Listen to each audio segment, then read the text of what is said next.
Hello guys, this is Nirmal, psychiatric nursing tutor. आज हम लोगों का टॉपिक रहेगा मेंस्ट्रुअल साइकिल। मेंस्ट्रुअल साइकिल के अंदर आपको क्या क्या चीज़ें देखने को मिलेंगी, what the definition, what are the phases और कौन कौन से हार्मोन्स रिस्पॉन्सिबल होते हैं, वो सारी की सारी चीज़ें आज हम लोग डिस्कस करने वाले हैं।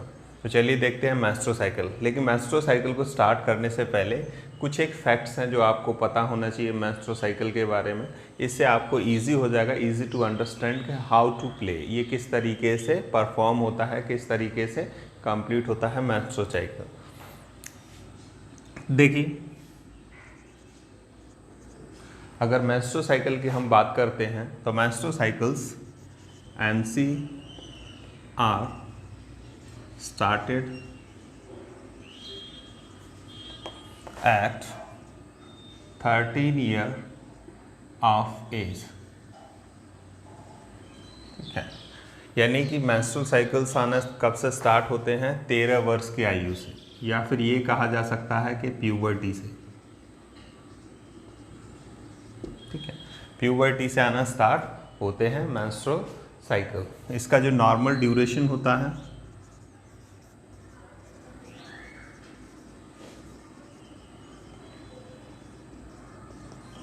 Normal duration 21 to 35 days. अगर किसी के मेंस्ट्रुअल साइकिल 21 डेज पर रिपीट हो रहे हैं, या फिर 21 डेज पर रिपीट हो रहे हैं, 22 डेज पर रिपीट हो रहे हैं, 25 डेज पर रिपीट हो रहे हैं, 30, 35, 32, 33 किसी भी इस रेंज के अंदर से रिपीट हो रहे हैं, दे आर नॉर्मल्स। ठीक है, अगर एग्जैक्ट की बात करते हैं हम तो 28 डेज। 28 डेज एग्जैक्ट की अगर हम बात करें, अगर एग्जैक्ट पूछा जाता है तो यू कैन राइट डाउन। अगर नॉर्मल ड्यूरेशन पूछा जाता है तो 21 से लेकर के 45 दिन का इसका नॉर्मल ड्यूरेशन आपको देखने को मिलेगा। देन आफ्टर एक वर्ष के अंदर 1 ईयर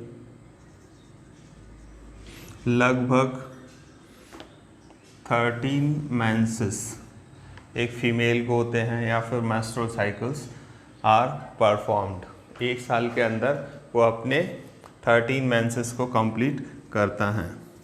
यानी कि ये कहा जा सकता है कि एक वर्ष में एक फीमेल को 13 मेंसेस आते हैं, और अपने पूरे जीवन काल में, दैट मीन्स ये कहा जा सकता है कि रिप्रोडक्टिव एज के अंदर, रिप्रोडक्टिव एज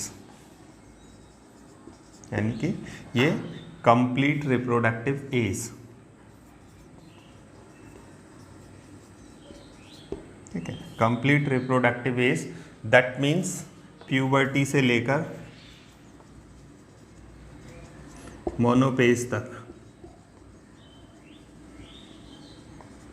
एज में दैट मीन्स प्यूबर्टी से लेकर मोनोपेज। प्यूबर्टी दैट मीन्स 13 से लेकर के 16 टू 45 ईयर्स ऑफ एज में लगभग 400 मेंस्ट्रुअल साइकिल्स को क्या करती है? कंप्लीट करती है या फिर परफॉर्म करती है। यानी ये कहा जा सकता है कि अपने पूरे जीवन काल में एक फीमेल लगभग 400 मेंसेस को क्या करती है? परफॉर्म करती है। देन आफ्टर अगर ब्लड लॉस की बात करते हैं तो नॉर्मल इसका जो रेंज रहता है वो है 20 टू 80 ml। अगर इसमें भी एग्जैक्ट की बात करें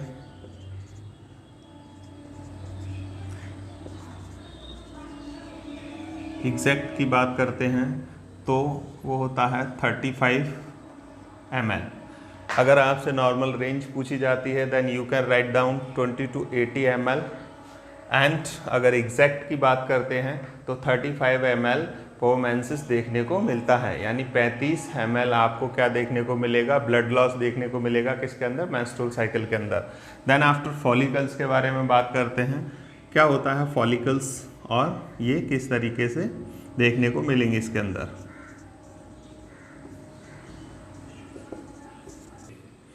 at 20 weeks ऑफ एज। एक फीटस जो कि 20 सप्ताह का है, ठीक है, अगर वो फीमेल है तो यूट्रस के अंदर उसके 7 मिलियन क्या देखने को मिलेंगे, फॉलिकल्स उसके ओवरी के अंदर देखने को मिलते हैं। यानी कि 20 सप्ताह तक आते आते लगभग 7 मिलियन फॉलिकल्स उसके अंदर डेवलप हो चुके होते हैं। ये कब से है, बर्थ से पहले, ठीक है। फीटस किसके अंदर है, यूट्रस के अंदर, जिसका कि एज कितना है अभी, केवल 20 सप्ताह का, तो उसके अंदर लगभग 70 लाख फॉलिकल्स आपको देखने को मिलते हैं। एट बर्थ आपको देखने को मिलेंगे लगभग 2 million,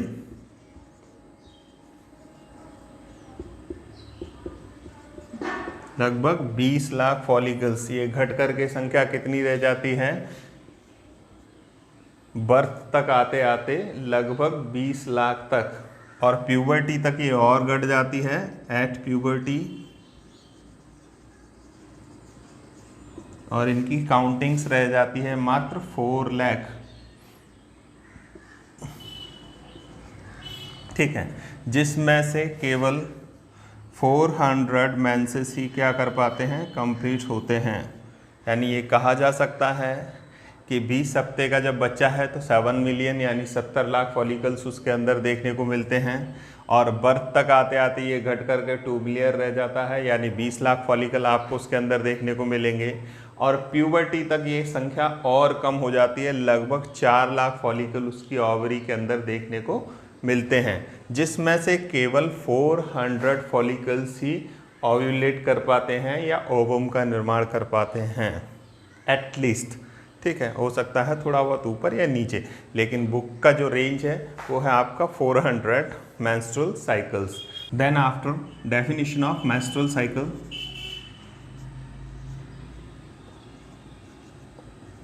definition of menstrual cycle. Menstrual cycle की अगर डेफिनेशन देखते हैं तो क्या होता है, that means it is a visual manifestation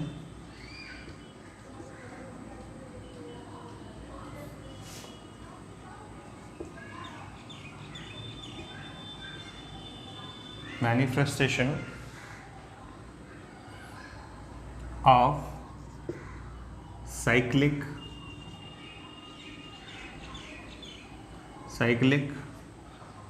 uterine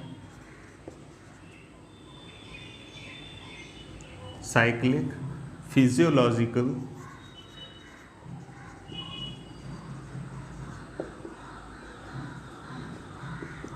uterine bleeding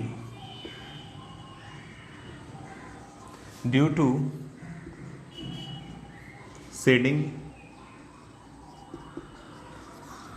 of endometrium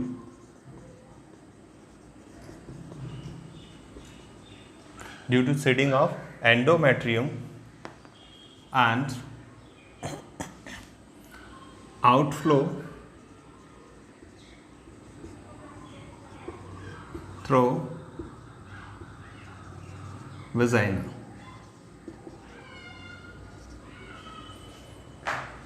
Followed by hormones.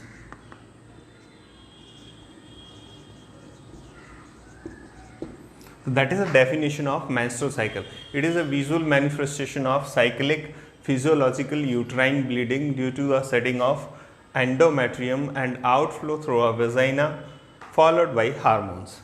अगर हम डेफिनेशन की बात करते हैं तो देखिए डेफिनेशन क्या कह रहा है, it is a visual manifestation. ये क्या है, एक विजुअल मैनिफेस्टेशन है, दैट मीन्स एक दिखाई देने वाला साइन है। जब मेंस्ट्रुअल साइकिल्स आते हैं तो मेंस्ट्रुअल साइकिल्स का पता चल जाता है, मेंस्ट्रुअल साइकिल्स देखने को मिलते हैं, विजुअल मैनिफेस्टेशन देखने को मिलता है, उसके अंदर ब्लीडिंग देखने को मिलेगा, स्टमक पेन देखने को मिलता है। तो ये क्या है, विजुअल मैनिफेस्टेशन है जो कि आपको ईजिली देखने को मिल जाता है of cyclic physiological uterine bleeding.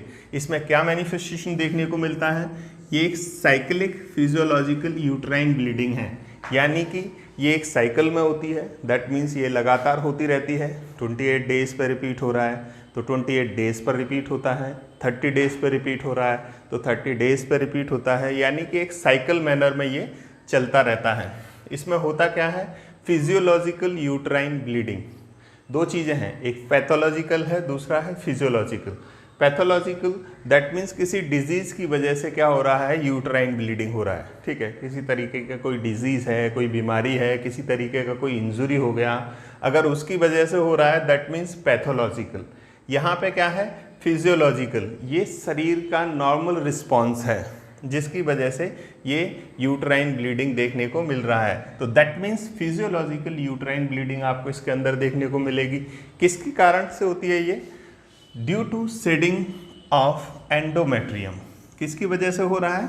Shading of endometrium. जो एंडोमेट्रियम लेयर है किसका? यूट्रस का, उसका क्या हो रहा है? शेडिंग हो रहा है, वो टूट रहा है, उसका क्षय हो रहा है, वो डैमेज हो रहा है, तो उसकी वजह से आपको यूट्राइन ब्लीडिंग देखने को मिल रहा है।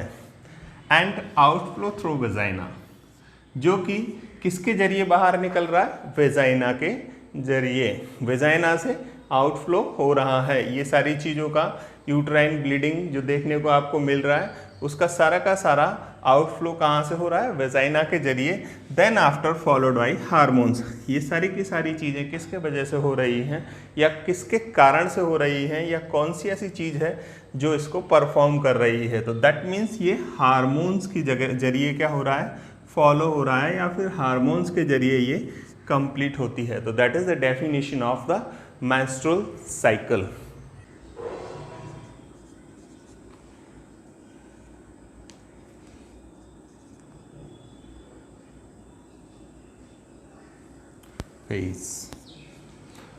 Phases of menstrual cycle. The first phase is bleeding phase.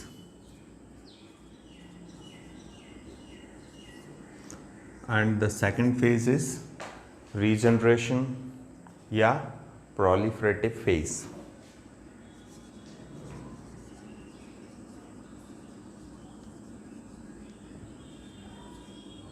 Regeneration या फिर proliferative phase.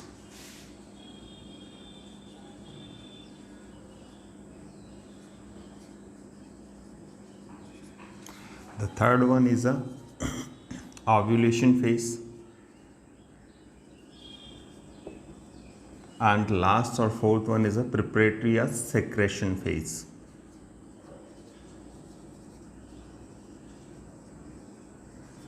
या फिर secretion.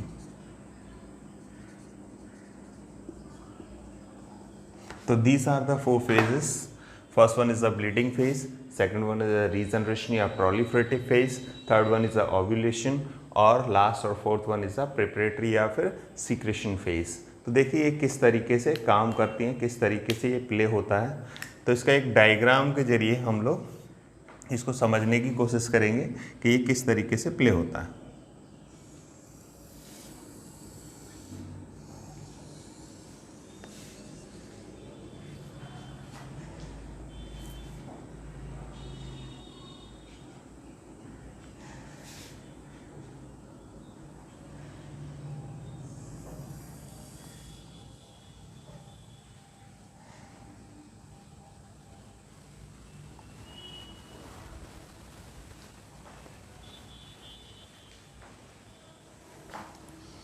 वन 2 3 4 5 6 7 8 9 10 11 12 13 14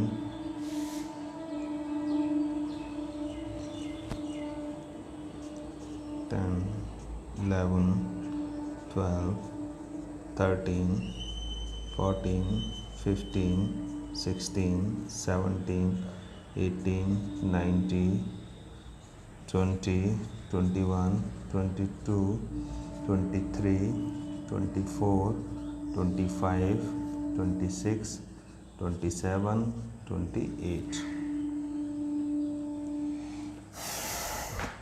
तो this is a period of time. Then after ये जो मेंस्ट्रुअल साइकिल है, ये जो मेंस्ट्रुअल पीरियड है, इसको इनिशिएट करने का काम किसका होता है? हाइपोथैलेमस का।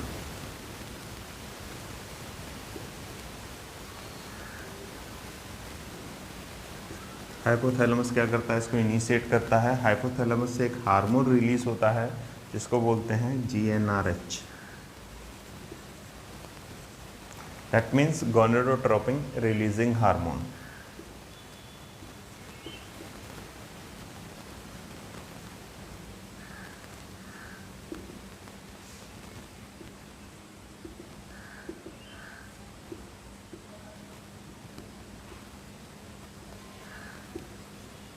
गोनेडोट्रोपिन रिलीजिंग हार्मोन, ये हार्मोन क्या करेगा? ये जाता है पिट्यूटरी के ऊपर। ये पिट्यूटरी ग्लैंड को क्या कर देता है? इनिशिएट कर देता है। और पिट्यूटरी ग्लैंड से दो हार्मोन रिलीज होना स्टार्ट हो जाते हैं। एक तो होता है आपका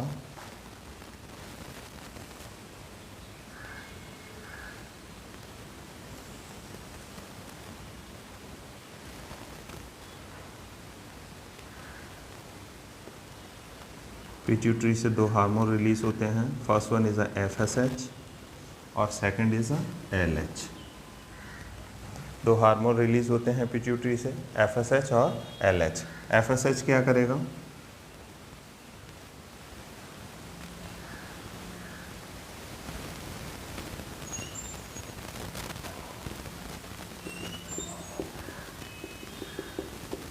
जैसे कि ये दिखाई पड़ रहा है, दिस इज ओवरी। ओवरी के अंदर क्या है? These are the follicles. तो ये जो फॉलिकल्स हैं, तो ये जो पिट्यूटरी से हार्मोन रिलीज हुआ था, कौन सा? FSH। That means folic stimulating hormone. इसके नाम से ही पता चल रहा है हमको कि this is a follicle stimulating hormone. तो ये क्या करेगा? किसी एक फॉलिकल को क्या कर देगा? स्टिमुलेट कर देगा। एक फॉलिकल को क्या कर देगा? स्टिमुलेट कर देगा और उसके बाद में फिर उसका डेवलपमेंट स्टार्ट हो जाएगा।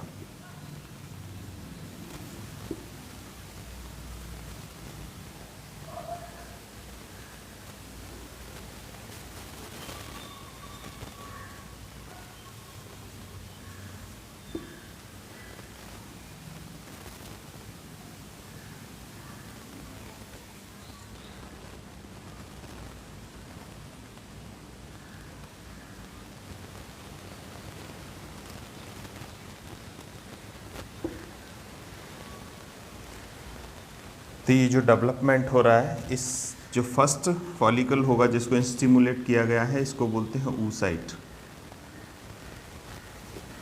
इसके बाद में ये जो डेवलपमेंट चल रहा है, ये डेवलप्ड ओवम, इस डेवलप्ड फॉलिकल को बोला जाता है ग्राफियन फॉलिकल। ग्राफियन फॉलिकल, जो कि आगे चल के क्या हो जाता है? इसके अंदर से ओव्यूलेशन होता है और हमको ओव्यूलेट होने के बाद में ओवम मिल जाता है, या फिर ओवम क्या कर जाता है? इसके अंदर से ओव्यूलेट कर जाता है। किस तरीके से करता है, अभी इसके ऊपर आएंगे। देन आफ्टर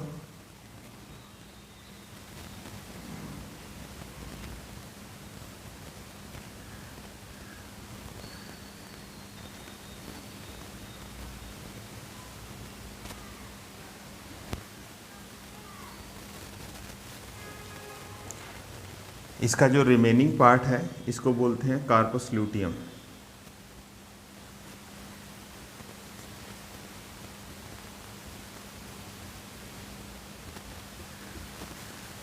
ये जो आगे चल के ये किस में चेंज हो जाता है? कन्वर्ट हो जाता है कार्पस एल्बिकन्स के अंदर।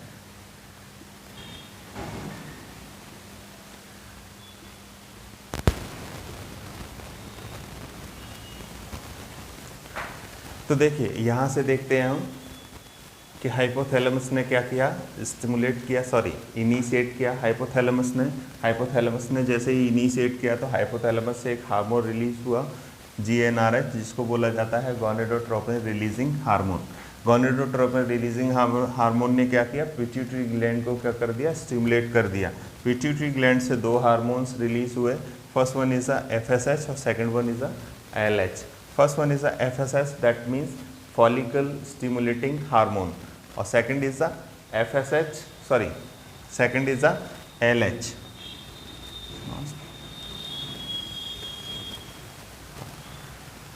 LH is a luteinising hormone. तो फर्स्ट देखेंगे FSH ने क्या किया, जैसा कि इसके नाम से हमको पता चल रहा है फॉलिकल स्टिमुलेटिंग हार्मोन, तो इसने क्या किया, फॉलिकल्स को स्टिमुलेट किया और उसमें से कोई एक फॉलिकल क्या हो गया, स्टिमुलेट हो गया, और जो फॉलिकल स्टिमुलेट हुआ वो उसका डेवलपमेंट फिर स्टार्ट हो गया आगे के लिए। तो जो फर्स्ट फॉलिकल स्टिमुलेट होता है उसको बोलते हैं oocyte, और ये oocyte आगे जैसे जैसे डेवलप होना स्टार्ट हो जाता है तो ये ग्राफियन फॉलिकल में चेंज हो जाता है, और ये डेवलप्ड ग्राफियन फॉलिकल क्या होता है, डे ऑफ 14 पर फट जाता है या बस्ट हो जाता है, इससे ओव्यूलेशन हो जाता है। ठीक है, 14 दिन पे ये क्या हो जाएगा, बस्ट हो जाएगा या फिर फट जाएगा, जिससे ओव्यूलेशन हो जाता है, और ओव्यूलेशन के बाद में ओवम बाहर निकल जाता है, और ये जो रेस्ट सेल का पार्ट बचा हुआ है इसको बोलते हैं कॉर्पस ल्यूटियम। ये कॉर्पस ल्यूटियम आगे चल के किस में चेंज हो जाते हैं, कॉर्पस एल्विकन्स के अंदर। तो आइए देखते हैं, जो हमने 4 स्टेजेस के बारे में बात की थी वो 4 स्टेजेस किस तरीके से यहाँ पर प्ले होती हैं। तो फर्स्ट जो स्टेज होता है वो 0 to 5 डेज का होता है,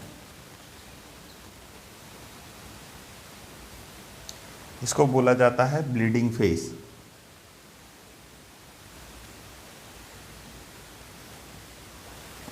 ये जो फर्स्ट स्टेज है 0 to 5 that is a bleeding phase. इसके अंदर मेंस्ट्रुअल साइकिल के ब्लीडिंग फेज के अंदर क्या है, ब्लीडिंग देखने को मिलता है। Then after 6 to 14 5th day के बाद में 6 से लेकर के 14वें दिन तक that is the second phase of regeneration या फिर प्रोलिफरेटिव। अब रीजनरेशन किस चीज़ का हो रहा है, रीजनरेशन होता है यहाँ पर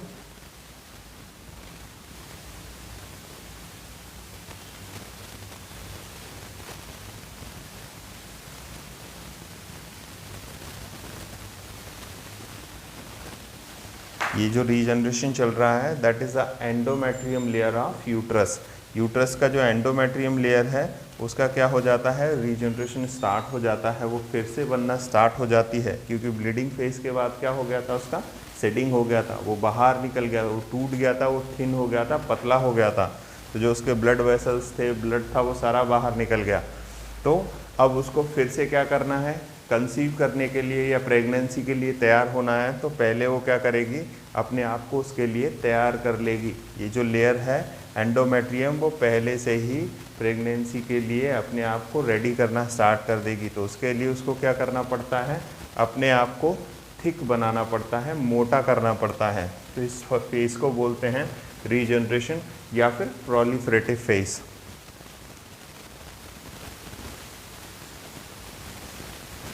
ये सब ब्लड वेसल्स और ब्लड है,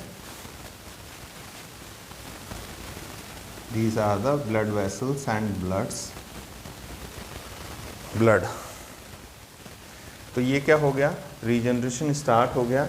ये होता है सेकंड फेज, जो कि 6 से लेकर के 14th डे तक आपको देखने को मिलता है। आफ्टर दैट ओव्यूलेशन, ये कब देखने को मिलेगा, ये 14th डे पर देखने को मिलता है। This is a third phase.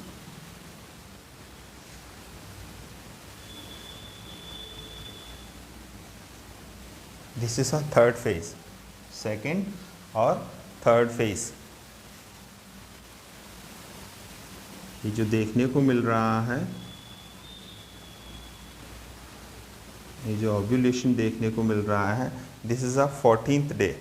ये एग्जैक्ट 14th डे पर आपको देखने को मिलेगा, ना 13th होगा, ना 15 होगा, ना 12 होगा, ना 16 होगा। ठीक है, ये एग्जैक्ट 14th डे पर आपको देखने को मिलता है।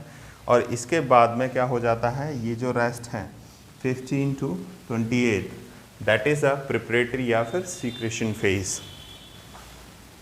This is a fourth phase of menstrual cycle, preparatory और सीक्रेशन फेज।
तो जैसा कि हमको पता चल गया, दो हार्मोन्स तो हमारे सामने ऑलरेडी हैं। First one is a follicle stimulating hormone और second is a LH hormone.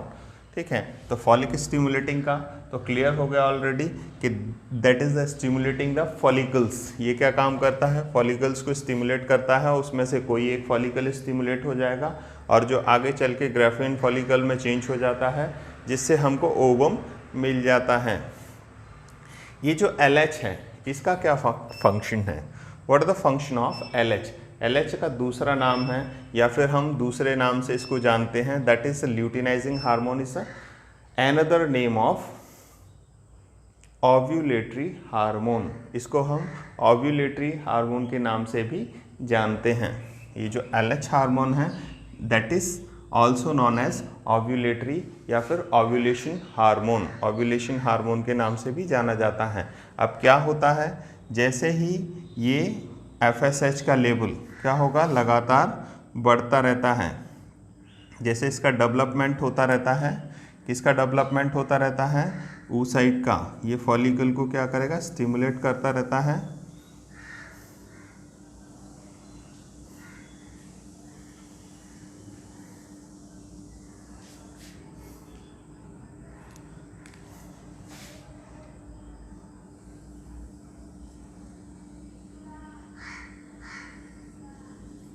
FSH, ठीक है, फॉलिक स्टिमुलेटिंग हार्मोन। यहाँ तक क्या है, इसका डेवलपमेंट चल रहा था, तो ये इसका लेवल भी आपको बढ़ा हुआ देखने को मिलता है। लेकिन 14th डे पे क्या हो जाता है, अचानक से इसका लेवल घट जाता है, जिसके कारण क्या होता है, LH का लेवल बढ़ा हुआ देखने को मिलता है। तो दैट इज अ LH और FSH। तो देखिए अब ओव्यूलेशन किस तरीके से होता है, जैसा कि अब हम जानते हैं कि LH is a ovulatory hormone या फिर ओव्यूलेशन हार्मोन के नाम से इसको जाना जाता है। तो 5th डे से लेकर के 14th डे तक लगातार किसका लेवल बढ़ता हुआ रहता है, FSH का। FSH का लेवल बढ़ रहा है लगातार, और 14th डे पे क्या हो जाता है, अचानक से इसका लेवल डाउन हो जाता है, और वहाँ पर क्या होगा, 14th डे पे LH का लेवल अचानक से बढ़ जाता है, जिसकी वजह से क्या हो जाता है, ओव्यूलेशन हो जाता है, या फिर ये जो ग्राफियन फॉलिकल है ये वर्स्ट हो जाता है, इसके अंदर से क्या हो जाता है, ये ओवम बाहर निकल जाता है। तो that is a process ovulation. किस तरीके से ओव्यूलेशन होता है, तो ये हार्मोन्स इस तरीके से आपको प्ले करते हुए देखने को मिलेंगे ओव्यूलेशन को। अब आती है दो हार्मोन्स और देखने को मिलते हैं इसके अंदर, एस्ट्रोजन और प्रोजेस्टेरोन। एस्ट्रोजन और प्रोजेस्टेरोन किस तरीके से आपको इसके अंदर देखने को मिलते हैं, तो इसको एक बार साफ कर देते हैं और इसी में, और एस्ट्रोजन और प्रोजेस्टेरोन रिलीज कहाँ से होते हैं उसके बारे में भी बात करेंगे। तो देखिए ये जो ग्राफियन फॉलिकल है, ये जो ग्राफियन फॉलिकल है, ये जो oocyte था जो आगे चल के ग्राफियन फॉलिकल में चेंज हुआ, तो ये क्या करता है, ये रिलीज करता है एस्ट्रोजन को,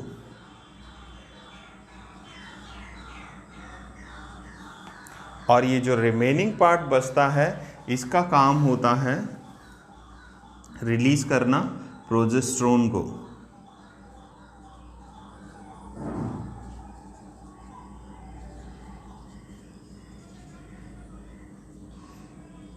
ये क्या करेगा, प्रोजेस्टेरोन को रिलीज करता है।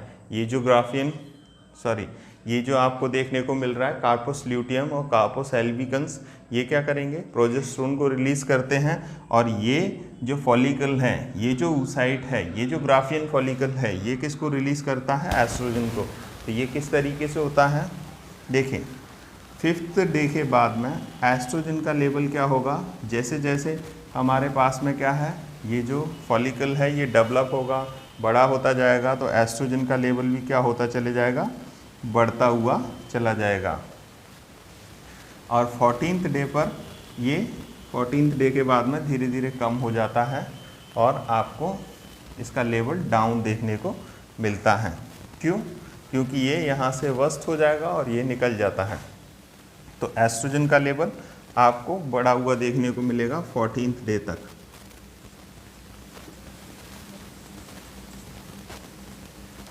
देन आफ्टर प्रोजेस्टेरोन का लेवल किस तरीके से आपको बढ़ा हुआ देखने को मिलता है? प्रोजेस्टेरोन का लेवल आपको कैसे देखने को मिलता है? तो प्रोजेस्टेरोन का लेवल आपको 14th डे के बाद में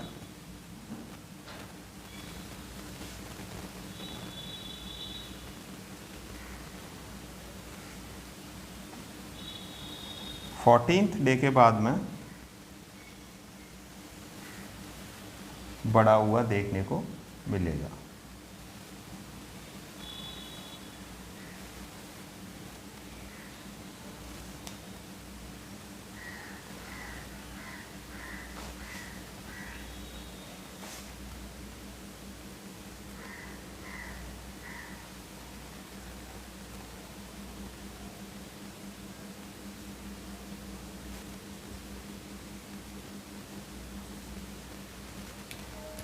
एस्ट्रोजन और प्रोजेस्टेरोन।